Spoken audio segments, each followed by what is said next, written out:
Hello, everyone, and welcome to Everyday Politics with Mae Lindo. I am your host, Laura Mae. I wanted to begin today by acknowledging that this program is being taped on land that is held down, cared for, loved, and stewarded by the Haudenosaunee, the Anishinaabe, and the Neutral people.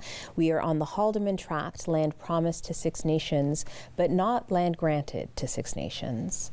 I always start off with a bit of a reflection, and I have been thinking a lot about the ways in which Indigenous communities invest in young people and what that investment looks like.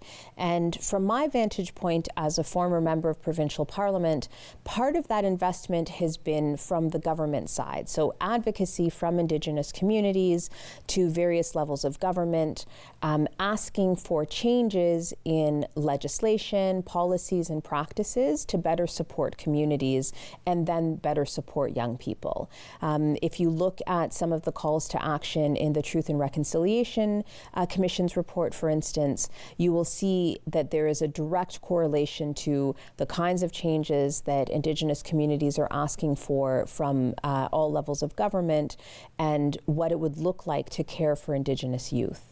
And from the community side, a lot of that looks like the advocacy that we see, again, from Indigenous communities to ensure that all Indigenous young people, children and youth, have access to their culture, their heritage, their language, their way of being in this world. There's a bit of a parallel when it comes to Black youth in Ontario. In fact, programs like the Black Youth Action Plan in Ontario, I would argue, is an example of what advocacy in government looks like to try and ensure that Black youth are able to thrive, are supported, and are held with care in our communities. And a lot of the community organizations, including some that people that I've spoken to over the course of the last few episodes, have also spoken about the need for investment in community organizations that do that similar kind of work. And it's for that reason that I am so excited to introduce you to my next guest. Today I have with me Shay Anarokam. And Shay is actually a WRDSB student coming into studio today to chat with me about what it's like being a student in this region and the kinds of supports and access to services that they would need to be able to thrive. So I can't wait to introduce you to Shay, and thank you so much for tuning in.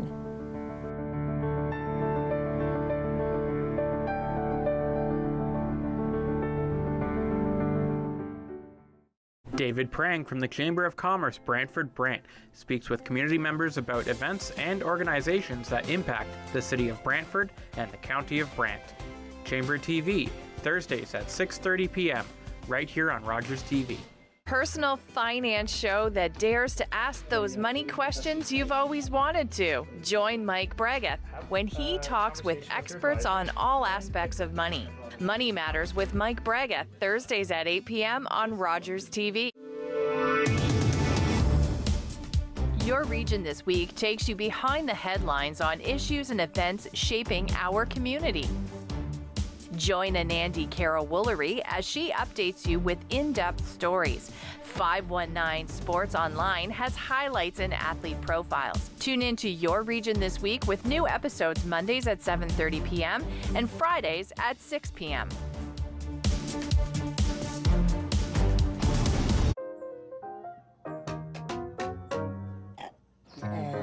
Bless you.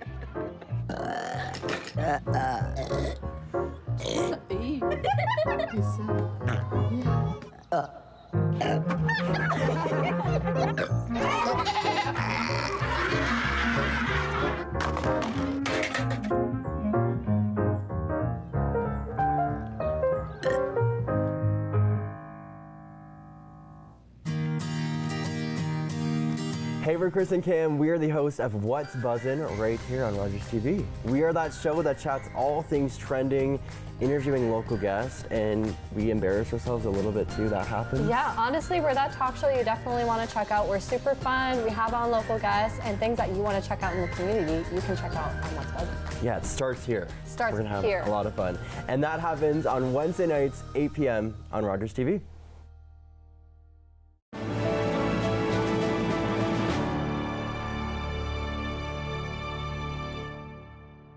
Hello, everybody. Welcome back. And hello, Shay. It's so lovely to have you here. Thank you so much for having me. I'm very excited. Oh, excellent, excellent. Listen, I'm going to dive right in. So one of the things I was thinking about when I invited you was that a lot of older folks that are, well graduated from high school will talk about the need for high school students and Black high school students in particular to have role models, right? Like the importance of role models. But sometimes I wonder if I know how we're thinking about it as older folks in the community, but I was curious to know what your opinion was. Like, as a young person in high school, what's the role of role models? Like, what is it important? What has that helped you? Do you need more? What do you think about that? I think it's important to have role models and people that you see yourself in, that you can look up to. I personally believe that everybody should have a role model or a mentor of some sorts. Yeah.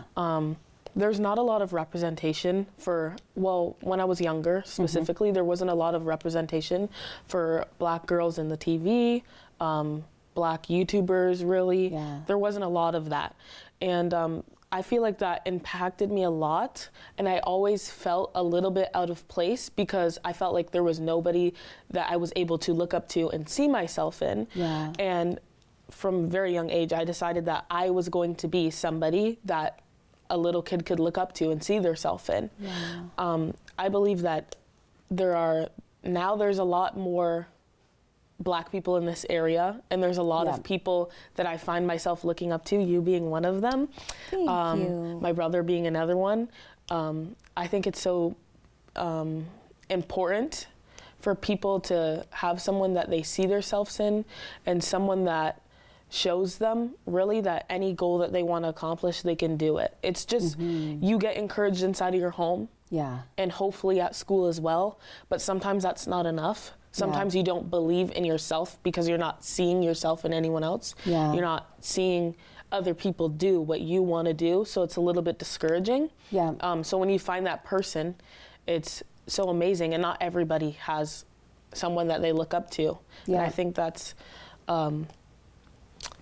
part of the problem that everyone's having today.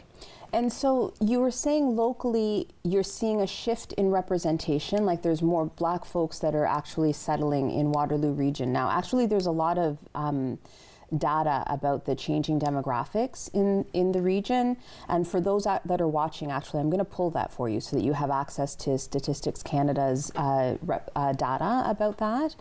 Are you seeing shifts like in programming that's available locally, even in the school? Is there anything that you're seeing that's sort of helping to match that up to ensure that we're making good use of the diverse representation locally to connect with young people? Absolutely. I feel like schools, communities, everyone's kind of getting more involved. We do have a growing demographic of people. Before I lived in a predominantly white area. Yeah. Now I can go outside and I see brown people, I see Black people, I see a whole bunch of people. Yeah. And I think that that's really impacting the schools positively. One way that it's impacting the schools is the school that I went to, Doyle.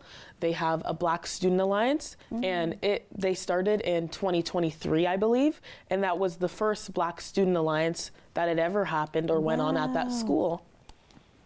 The Black Student Alliance. You know what's interesting?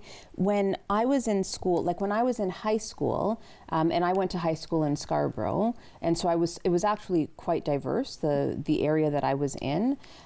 We didn't have Black student associations or Black student unions or alliances in high school. You had to wait until university before you could access any of that kind of support.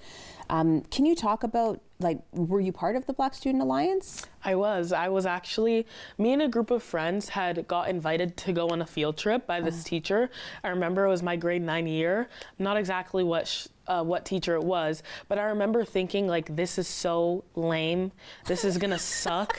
I don't know why I'm going on this field trip. Like, what am I gonna learn? And I go to this field trip, and it's at Laurier, and I see so many Black people. I was actually overwhelmed by the amount of melanin I was seeing. I was so shocked. And it was a handful of Black people in my school. that agreed to go. Like I can count on my fingers. It was maybe 7 Black people and a few white people that agreed to go. And as the event went on and as people were talking and as I was talking to other people, I decided, you know what, this is not lame. This doesn't suck, and this is important. And I remember you talking there. I was there? Yes, you were. Yeah, you were. Was it Black Brilliance? Yes, it was. Oh my gosh. Yeah. So you were Yeah. there, and I remember talking with my friends, like when I got back to school, I was like, okay, we learned all this, we did all this, we can't let it go to waste, we need to do something about it. There's a beautiful community of people, and it's only growing. Yeah. We need to do something about it. So we went to our principal, and we gathered any teacher that we could, and the chaplain at the time at my school, she was super for it. She was like, okay, let's do it. And we finally got a group started, and we would meet at lunch on Tuesdays and Thursdays. And now that I'm not at that school, it's still going on. I think it's beautiful. Amazing. It's leaving something behind for other generations. They have merch. They're fully invested in it, and I think that's like, it's amazing. They have merchandise for realsies? They do. They have they have hoodies. They have zip ups. You can get your name on the side. Yeah. Oh, amazing. And so what kinds of things do you folks do in the Black Student Alliance, or were you doing? So they make presentations to educate the community. Some people don't know about microaggressions. Some people don't know about stereotypes, and pretty much they want to choose a friendly, non-confrontational way to educate people about that. Yeah. I remember specifically something that they did, I was there for. They did a spicy wing challenge, and they had, and it sounds— I can already see it. It sounds a little silly, but we had 7 different wings, and we would eat the wings, and they were increasing in spice, and the questions were also increasing on like how hard they were or difficult to answer. And I just feel like they're making a big impact, and I'm so incredibly proud to have been a part of that. And I'm proud of all the people that are still part of it. And I think it's awesome. So part of the purpose of the Black Student Alliance, then, would it be correct in saying that part of it is giving you a sense of belonging inside the school, like even if you aren't well represented in the school? Yes, there wasn't a lot of Black teachers when I went there. There wasn't a lot of Black teachers, period. My older brother went to that school as well, and there wasn't a lot of people of color teaching at that school. We felt kind of misrepresented. Yeah. All of us were kind of in our own groups. Like, we weren't all friends at the time, all the Black students, and we kind of wanted a community that you could just, it was a community of understanding. You could go there and there was someone that could understand exactly what you're going through, exactly what you're thinking, just to show that you're not alone. I feel like in this generation specifically, there's a lot of distance, and there's not a lot of just being together face-to-face conversation, and that's a lot of what it was. Just sometimes we would go in there and eat lunch and chat. Sometimes we would order pizza and just talk. Other times we would talk about things that we could do to kind of break some of that misrepresentation, break it down for the teachers and students there. Yeah. And I feel like even if they think they did nothing, I feel like it made a great impact on the school, and I can see that. So it was kind of just a safe space. Yeah. A space for Black students to feel safe and feel like they had someone to talk to.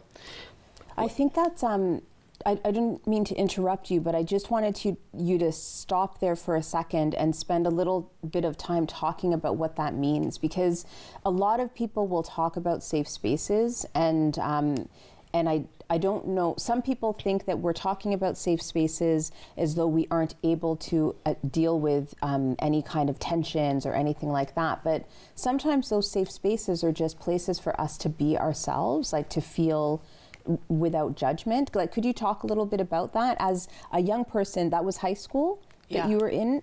As a young person at that high school, going into this Black Student Alliance and feeling safe, like, what does that mean? When I started high school, I was having a lot of problems. I wasn't focusing on school. I was cutting class a lot. I felt like I was going through something that I didn't really understand.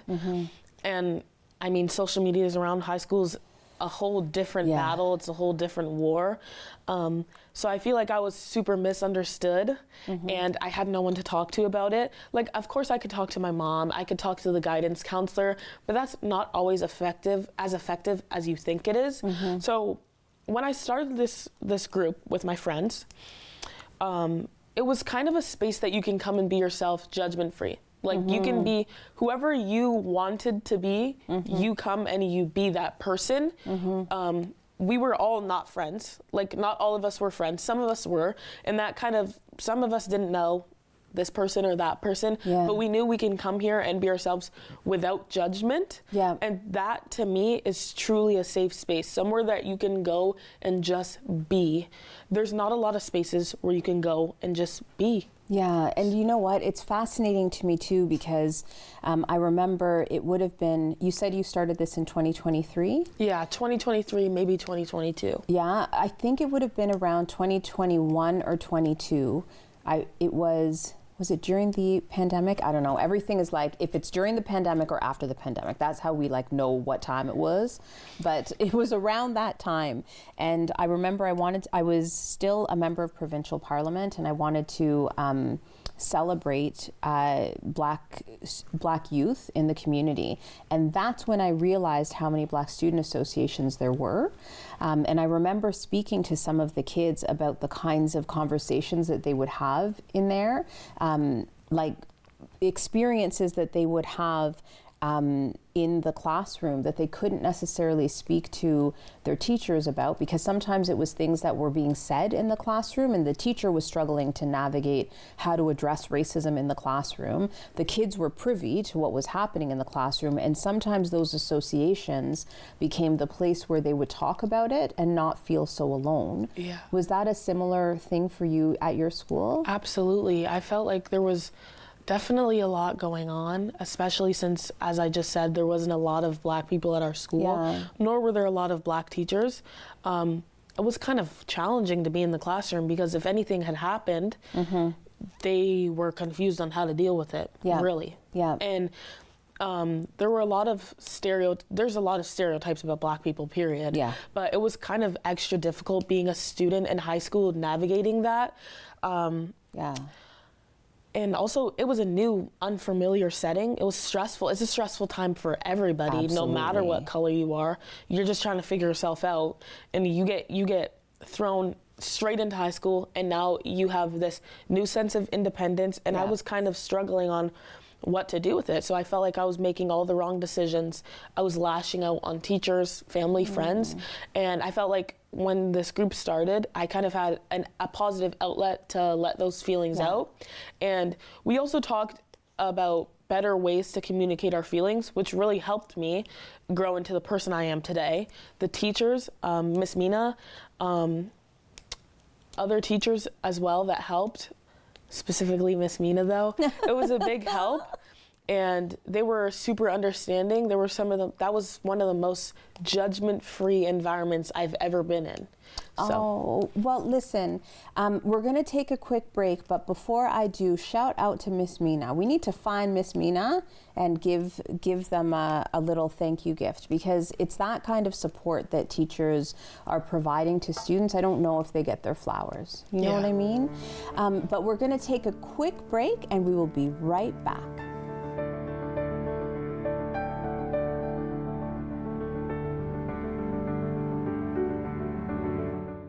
Your Region This Week takes you behind the headlines on issues and events shaping our community. Tune in for new episodes on Mondays at 7:30 p.m. and Fridays at 6 p.m.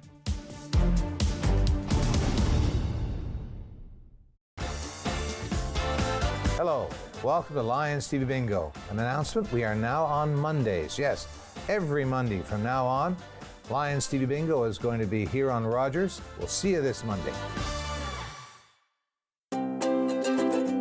Hi, I'm Stacey Bester, the host of Sweet Occasions here on Rogers TV.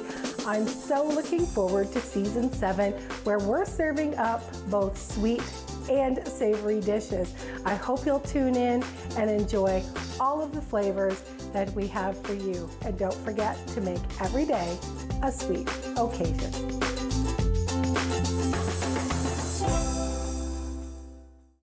When I was diagnosed with Guillain-Barré syndrome, I was deteriorating in front of everybody. All my life I lived with sickle cell. I went through a tragic crisis that put me in a coma for 3 weeks. While I was in there, I received a lot of blood to put me in a healthier state. I was given the plasma then through IVIG. Even though that happened so long ago, it still has a massive impact on me today. Thanks to donors, I can live another life. Because of you, I will be seeing my grandchild. Sundays for Pairs is a service that we believe will help you discover more of God's promises and purpose for your life. A reminder that God is for you. Courtesy of Pairs Community Church. Join us every Sunday at 10:30 a.m. on Rogers TV to be encouraged and pointed towards hope.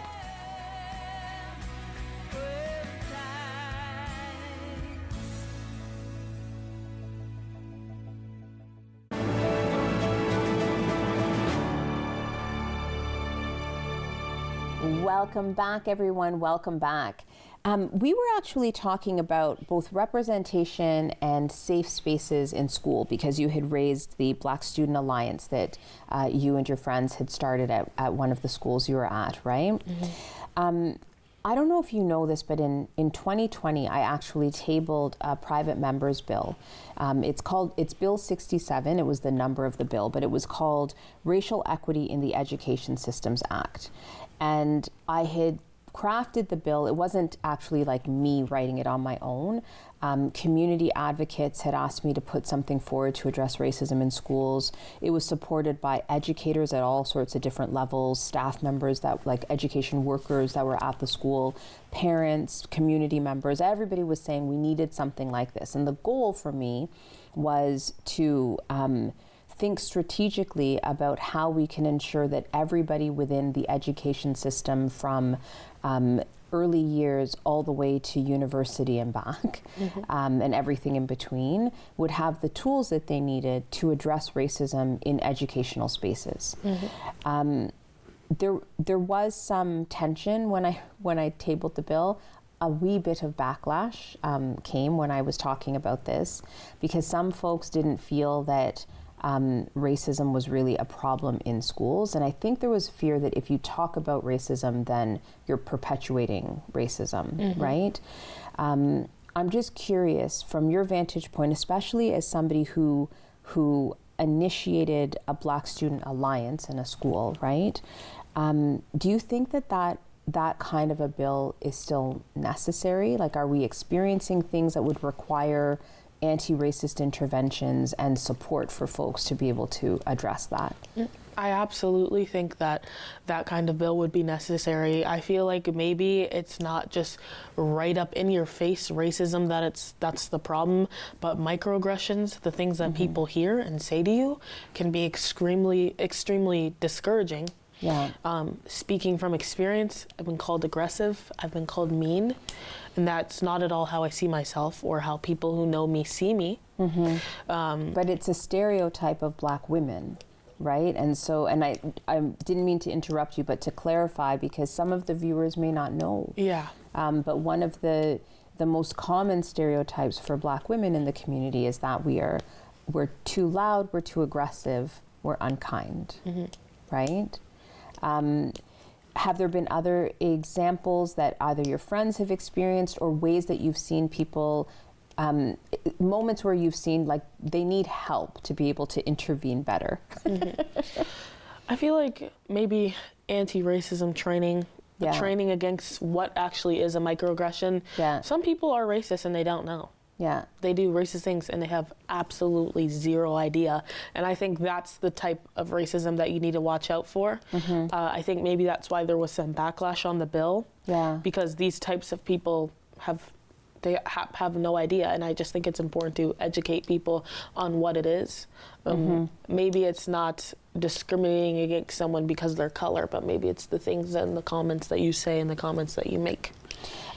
That's also fascinating because one of the shifts I've been trying to help people to make is recognizing that sometimes the racism that happens is because of norms inside the school. So it's not necessarily an individual teacher who is causing a problem, though we do have instances of that. But sometimes it's like you're teaching history, there's no mention of Indigenous people or Black folks in your history curriculum. I've only ever learned about it one time, and that was my grade 10 year.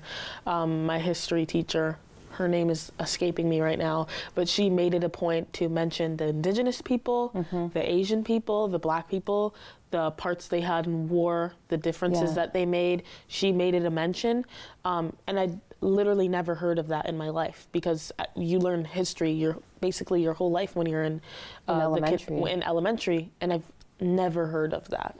And that was part of what the goal was. Like the bill was supposed to facilitate those kinds of system shifts so that we didn't have to rely on one teacher deciding that they were going to move beyond the curriculum and integrate diverse histories, but that everybody would get the training that they needed to be able to do that work. And in fact, I think that that's part of what folks hope when we fight to have more representation in schools, and like Black teachers in schools or Indigenous teachers in schools. Part of the hope is that their presence and their experience will get integrated or incorporated into that curriculum, right? Absolutely. When I was also thinking about this particular bill, I found myself reflecting on one of the amendments. So sometimes when you write bills, this is for the folks that are watching, sometimes when you write bills, you're actually writing something brand new. And other times when you table a piece of legislation, it's amendments that you want to make to other pieces of legislation. So we have a lot of laws that frame our school system, right? And one of the amendments that I was asking for was actually to the Anti-Racism Act. And so in 2017, it was the Liberal government at the time. They created this Anti-Racism Act and passed this act into law. And interestingly enough, it talks about anti-racist work, it talks about data collection, it talks about how you should collect the data, but it doesn't define racism or anti-racism. And so I've been asking people as I've been doing my own work, and I'd love to hear your thoughts on it as well. Is it important to actually define racism or define anti-racism, especially in laws? And if so, why? And if not, why not? I do believe it's important. Why? Because some people are unclear, point blank. Some people are unclear of what racism is. Some people are unclear of how racism affects more than just Black people. It affects Indigenous people, people of Asian descent. They're unsure of what it means and how it affects people. So I think it is important to add a definition of what that is, and a definition as well of what anti-racism is. Yeah, I was thinking also, in recent years, I think it came up in the first segment with our first set of questions as well. But the changing demographic also brings shifts, like we're having to get to know new people, etc. And one of the things I've been noticing locally is actually a rise of racism that's targeting folks from India. And I know that there have been a concerted effort in the college system, for instance, to recruit students from India and universities as well. But I remember, again, when I was a member, my office was right beside, or actually it was in the same building as Conestoga. Conestoga now has the entire building. But I remember when they were doing recruitment in India, and I remember speaking actually to a woman that had a little cafe in the upstairs of that building. And she was saying that she would sometimes come out and see these students just crying. They were so homesick and they didn't have any kind of support coming into the community. And so she started to do little things like buy snacks. She would ask, like, what kinds of snacks did you have at home? So she would find ways to get these snacks, etc. Right? Are you seeing any kind of rise of racism in community as that demographic is shifting? Absolutely. I think everyone has a problem with it. it is hard to accept change, but we have to remember that these are also people. These are real people with real feelings. I work in a restaurant, and I work in the front of house. I'm a hostess. But there are a few people in our kitchen who are migrants from India. And when you talk to these people, this is an uncomfortable time for them as well. They're in an unfamiliar space. Yeah. They have no idea what's going on here. They're just trying to survive. And these are some of the nicest people I've ever met. I would consider them my brothers and sisters.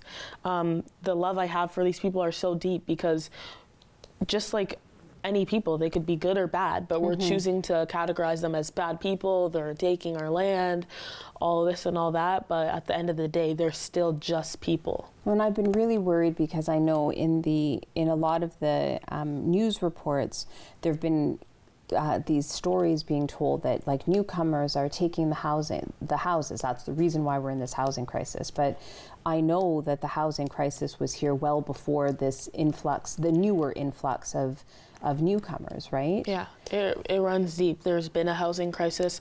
It's not fair to blame all the problems on the new people that are coming here. We have problems ourselves. At the same time, these people are just trying to get used to the area. Do anything you can to be kind or outgoing, and maybe just look past the discomfort of change for a moment and see that these are people. Have conversations with these people and you'll completely change your mind. I won't sit up here and act like I'm perfect. I may have been a little bit prejudiced before, but just sitting and talking to these people, they're just regular people like me and you. They live their own lives. They have their own struggles that we don't know about, and a lot of them are homesick. They don't want to be here either. They want to go home, but now they're stuck in this situation, and we're not making it any better. I just want to, before we take another break, I just wanted to say thank you for spending some time to speak to me about this, and primarily because sometimes people think that kind of a conversation about what's happening in community, what we're seeing, what anti-racist work looks like and what racism looks like for us right now is a conversation only for adults, that like young people aren't ready or willing or able to have that conversation. But I tend to think that speaking to somebody within your age bracket, somebody who's going to become the leader of the future, it gives us a good sort of, it's like a litmus test to know where we're at, because that level of empathy and care that you're sharing with us as you're answering those questions just brings me hope. It just brings me hope. So I just wanted to say thank you. Well, thank you for giving me the platform to speak about these things. I think it's really important. These are things that affect people. Yeah. I'm saying that a lot.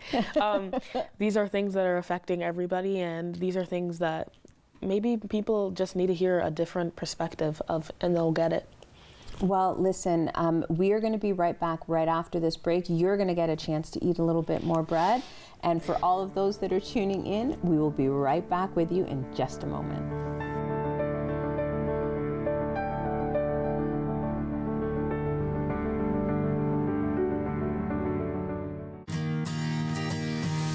Hey, what's up? We're Chris and Cam, host of What's Buzzin', right here on Rogers TV. We talk about local trends, we interview local guests, and we overall just have a lot of fun. 8 p.m. Wednesday nights on Rogers TV. Stay tuned.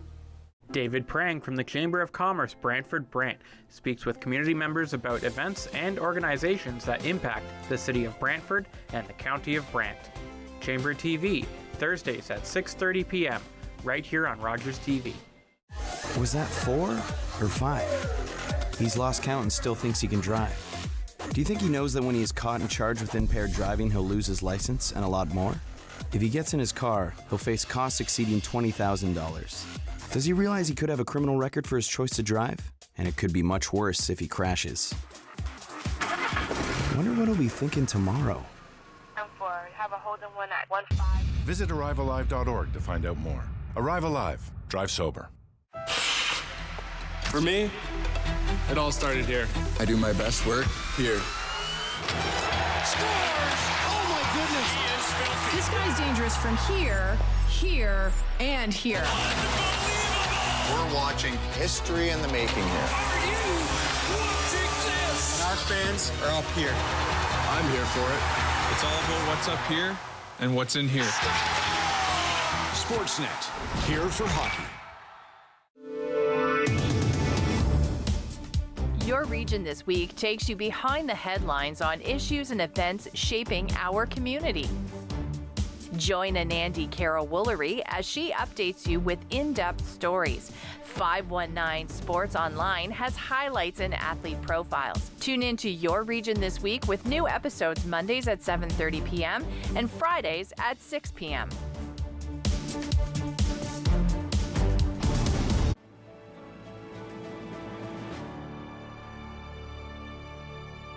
Welcome back, everyone. Welcome back. Just before the break, we were talking about the importance of representation in schools, and in particular, you pointed to some teachers and staff member that are inside the school that spoke to you, right? Yes. In a lot of my work, because my background is in education, I have my master's and PhD in education as well. In a lot of my work, I've had to sort of take a step back and go and look at what's happening in teacher education in order to ensure that we actually have like a pathway for Black students, for instance, to get into education so that they can be there to represent and support other Black young people, right? From that vantage point as an educator. Do you want to talk a little bit about, you had mentioned to me actually before we even got on here, you had mentioned to me that you had a dream, in fact, around education. Do you want to talk a little bit about that? I do. So school was one of the places where I didn't really feel comfortable. I didn't feel like I fit in or belonged. Since elementary, and I think it was grade 1 maybe, I met this teacher named Miss Whiteley, and she is the reason that I want to be a teacher today. Like I've stuck to it. She was, I think, the most beautiful woman I've ever met. She was such a kind soul, and she encouraged me to believe that I was more than I thought, or more than I was perceived as. I was a little bit behind in my reading, and she taught me how to read. It was completely judgment-free. I would freeze up in the classroom, and I wouldn't be able to get my work done or read, and I often felt embarrassed, and the teachers would make me feel that way. But she was one of the people that didn't judge, never made me feel that way. And she's the reason I want to be a teacher today, is because if school was such an unsafe place for me, but one person made a difference, I want to be that one person for other people. Amazing, amazing. I've done a lot of research in teacher education and a lot of work like in that space. And we know that there's an issue with trying to get black folks to consider education here. And part of me wonders if it's like the climate. Like I know the Center for Black Studies in Education at OISE, so in Toronto, they've been doing a load of recruitment. They have a program that's specific to get Black folks interested in education. But I find it so interesting that we're having to do that kind of recruitment and advocacy now when there's this history of Black educators coming in from all over the place, right? But I wonder, do you think perhaps, or why do you think there is that we might have this gap in representation? Like, do you have a sense of, do you have a bunch of your peers that are thinking about education, or do you think that there's something that's sort of like a block to getting people, an obstacle to people going in? I think it's because we're not seeing people in these fields. I don't have a lot of friends that are interested in education, but I do have a lot of friends that are interested in law or nursing, and it's because we're now seeing that representation that they're making that shift. My friend said something to me that was a little bit sad to hear. She said that I finally found what I want to go to school for. And I said, what do you want to go to school for? She said, I want to be a lawyer, and I think I can do it, and I believe I can do it, so I hope I can get it done. I don't see a lot of people like me doing that, and that made me a little bit sad because just thinking you might not be able to do something because you don't have any representation, you don't have anyone in these fields speaking out or trying to encourage people to do that. So I thought it was a little bit sad, but I also think it's beautiful that she's going into that career because she'll be somebody that children can look up to, and she might be the difference of going to law school or not going to law school.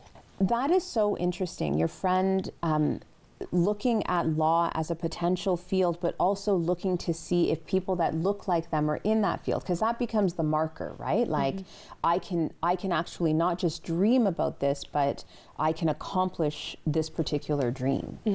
Can you think of, or let's talk a little bit about what kinds of programs or things like what's available in the community or has been available to you in the community to help you to move from I'm dreaming about being a teacher to, or I might be a good teacher, to, wow, I'm going to actually pursue a career in education? So I feel like talking to a lot of the youth my age has also inspired me to be a teacher. The teachers that I'm around now, my parents, rhythm and blues, I owe a lot to rhythm and blues. I'm very glad to be able to work with that group, that association. They do a lot in the community. And that organization's out of Cambridge, right? It is out of Cambridge. Okay. And I feel like not enough people know about it, you know? They just do so much, and I'm so incredibly proud to be able to be like, I've worked with these people. So they're some of the people that's inspired me the most. I feel their staff is very welcoming, they're very kind. They make, you're automatically family. Of course, one of them is actually my family, but...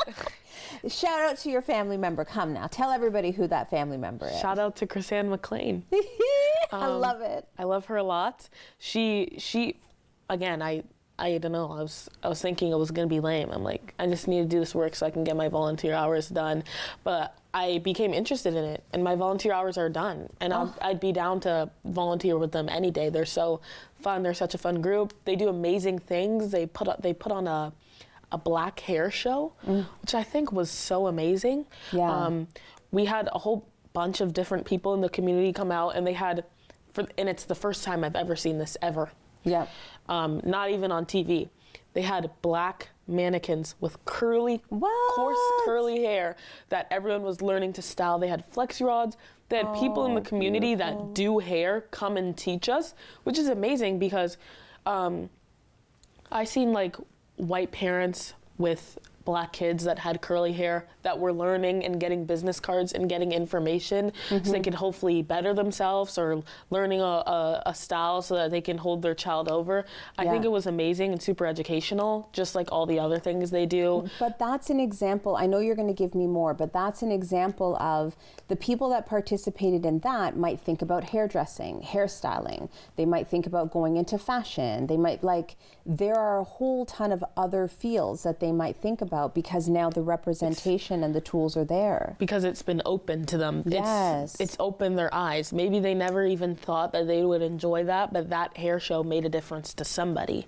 Which I just think that's really important. I hope they keep doing what they do. I hope there's more groups like Rhythm and Blues that come out. I hope there's more organizations that are open like that. And Rhythm and Blues is also, they've got a youth focus, right? They do. It's focused on youth, not just black youth. They include everybody, but mostly black youth, I feel. And in the case, I'll be sure for everybody that's watching, I will be sure to have a link to Rhythm and Blues so that you can actually take a look at their Facebook page and hopefully attend some of the events that they had. They actually hosted a beautiful Emancipation Day ceremony in the park out in Cambridge. I can't remember the name of the park though now. I believe it was at Riverside. Out in Cambridge, right? And it was just so peaceful and family-centric, but then all on the periphery of the park, they had tables that were like, there was a black healthcare worker that was there talking about health, mental health, all sorts of stuff. There were elders that were there. They had an elders bench for people to come and sit down and speak to an elder about the history of black folks in various communities. I think they even had like a map of Black communities in Nova Scotia, that they were walking people through that history. It was brilliant. It was. They have a lot of events like that that personally are defining moments in my life. Like, I believe we took a field trip to see this documentary about the history of Black Barbie, which I did a lot of networking. I met some beautiful people there. I still keep in contact with them today. One of them, Queen, she opened the idea of being a pageant queen to me, which was crazy. I was like, how can I win something like that? Like, and she was like, no, like, I think you'd be a good fit for that. And it's just, I met a lot of people, and they're very encouraging, and I would say the reason I am the way I am and who I am today. I think that word is so important. It's the encouraging piece, right? So if we go back to your friends who want, somebody who wants to get into law, or yourself who wants to get into education, your presence there becomes encouraging to other Black youth who are thinking about moving from where they are now into a place where they can dream and, who knows what they can bring into this world, right? Are there other organizations that have influenced you? I know you had mentioned to me before that Black Brilliance was an amazing experience for you. Were there any other organizations that you've been a part of in community that you found have been supportive of the kind of work you want to do, or the kind of teacher you want to be? One, I would feel so bad if I didn't mention this. The Vineyard, it is a church at Cambridge, and when my family first moved to Cambridge, because we're not from this area, I was very little. It was a very challenging time for me and my family, and we found this church, and we started going to this church, and we are not very financially stable at that point, and they've been doing this for years. Probably since I was like 7, I would go into this church, and there's this huge closet, like a walk-in closet, and you can go and shop for free, like winter coats. You need winter coats, they have winter coats. Oh, wow. Groceries, you need groceries, they have groceries. I've now went on to volunteer there, so I go and bake there sometimes. And then what they do with the baking or cooking, any cooking that you go and do there, they'll go ahead and freeze that, flash freeze it, and then they'll heat it up and they serve it to homeless people for free. They have everyone's support has really changed a lot for them. Like, they used to have a super small kitchen. Now it's huge. They're doing much more for the community. Oh, wow. Their closet is bigger. Their dry groceries room is bigger. They're doing amazing, and I feel like that's also one of the organizations that really helped me be who I am, because these people were absolutely nothing but judgment-free when I first went there. And as someone who was struggling at school, but knowing that I was able to go to this church and feel okay, like I feel safe here, I feel unjudged here. I don't like you can breathe. I can breathe. Oh, that's beautiful. I actually, after we were talking and you introduced me to the church, I did some Googling. And so the programming that they have there is beautiful. Yeah. Like, it's like they've created this space of care at a time, I think, where we need it the most. And so for those that are watching, I'll also make sure to have a link to the Vineyard Church for you folks, so that you can also take a look and perhaps contribute. Right? Always a good place to volunteer. If you have any clothes that you're no longer using that are in good condition, shoes, they have a bin outside. You can go ahead and dump it in a bin. And what they do, they take all that stuff, they wash it, they sift through it, and they hang it up. And someone else can walk in there and grab these perfectly in good condition things that you're not using. And it could be the difference of having a freezing winter or a warm winter. Thank you so much for that. And you know what? It leads beautifully into my very last question. So I ask every single guest this question because I believe in speaking into the universe what it is that we want to see, right? And so if you could snap your fingers and you could make one systemic change, what would that be? I would want more resources for people in poverty. Or domestic violence situations, any difficult situation where they have to flee. I would want more resources for that. I want more money to go to the youth and the education systems and the board, because the youth is who we should be investing in, I believe. Because when I'm gone, there's going to be someone else who is going to benefit from all the things I taught or all the things I've helped them learn.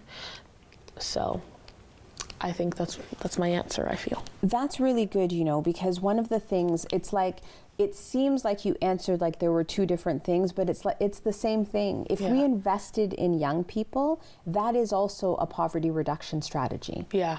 Do you know what I mean? Absolutely. When I say that out loud, I can imagine what I'm talking about. Can you talk a little bit to me about what you think that means? When you invest in youth, how does that help us to address poverty in that community? Invest in youth being able to play sports. I think sports, that's really important. I have a lot of friends that are amazing at sports, and because someone took a chance on them, they are who they are today. It stops you from falling into that inward cycle of all the negativity that is surrounding you. And I feel like having a positive creative outlet or something for you to do can really change you completely. Once I started volunteering and things like that, I found my way to get a job. I found my way into a more positive space because of the opportunities that were presented to me. Well, and I would argue that that level of investment, like when the government invests in something, then it values that thing that it's investing in. And one of the things when I was at Queen's Park and I would watch Rima Burns-McGowan, who is the MPP for Beaches East York, fight for a poverty reduction strategy, one of the things I always saw was that she was trying to demonstrate that we need to value and care for each other. And so that investment in youth becomes a concrete example of that. Shay, I just wanted to say thank you again for joining me. It has been amazing and wonderful to chat with you. Thank you so much. Thank you for having me. I really appreciate it. I feel like I've been able to talk about a lot of things that are pressing issues in my mind, and it'll reach a bigger audience than me going around saying it. Well, thank you so much. And for those watching, we will be right back.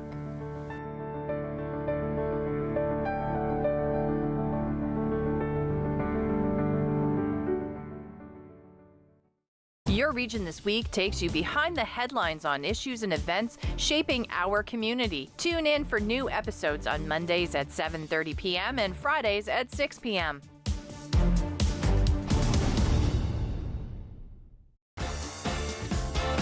Hello, welcome to Lions TV Bingo. An announcement, we are now on Mondays. Yes, every Monday from now on, Lions TV Bingo is going to be here on Rogers. We'll see you this Monday. Hey folks, it's me, Giovanni Petiti, the host of Not Tonight. It's the new late night talk show right here on Rogers TV. We got fabulous guests, a lot of laughs. It's just like the Jimmy Kimmel Show, if you order the Jimmy Kimmel Show on Wish. So join me Sunday at 10 o'clock right here on Rogers TV. Nice. Today, I helped a parent feed their family by connecting them to a food program. Today, I helped someone connect with mental health supports. Today, I helped a couple struggling to pay their bills access financial aid. Every day, 211 navigators connect Canadians to critical government and community programs and services. 211. Help starts here.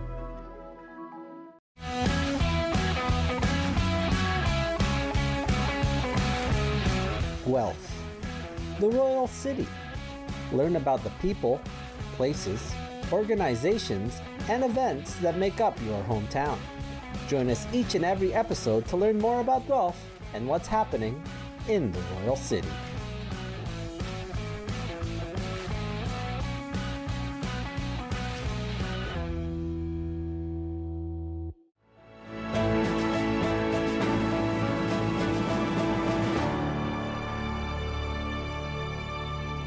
Hello, everyone. Wasn't talking with Shay amazing? What a brilliant, brilliant young person. It brings me hope. And so what I'm going to do is this. As promised, I'm going to make sure that there's a link to StatsCan, the demographic information specifically for Waterloo region, because that changing demographic was something that sort of came up repeatedly in our conversation. I'm also going to make sure that there are links to the Vineyard Church and Rhythm and Blues Cambridge so that you can take a look at the programming and supports that are available in community. And then I'm going to switch gears and I'm going to make sure that you have access to Waterloo Region District School Board's Black Brilliance website. On that site, they actually point to the Anti-Racism Act for 2017, which I spoke about with Shay today.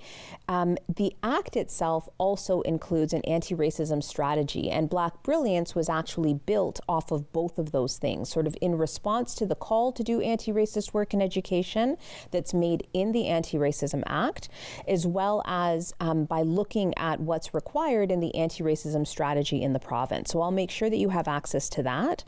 I'm also going to ensure that you have a link to Bill 67. I think that I've had that in one of the other episodes as well, but I'm going to make sure to put it on this one because we had a real good conversation about why Bill 67 exists and what it is that we were hoping to do with that bill. And even though that bill has not passed into law, I do think that it's possible for us to ensure that we address anti-racist work and ensure that people have tools to do anti-racist work in education. It's absolutely critical. And if you think about some of the examples that Shay provided, I don't know how we can not agree that that's something that we need to start thinking about in this province of ours. Now, don't forget to follow me on Instagram at everydaypolitics_official and let me know if there's anybody you think I should talk to, topics you want me to address, people you want me to see, anybody that you want me to invite to studio. You reach out, and I cannot wait to see you next week. See you later.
Connect with us by visiting our website or email us at comments@rogerstv.com.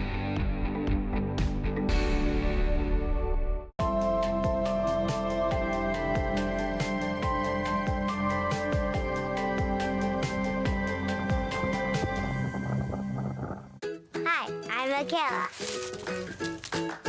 I'm so happy to have these prosthetic legs. I wear them every day so I can do all the things I love to do.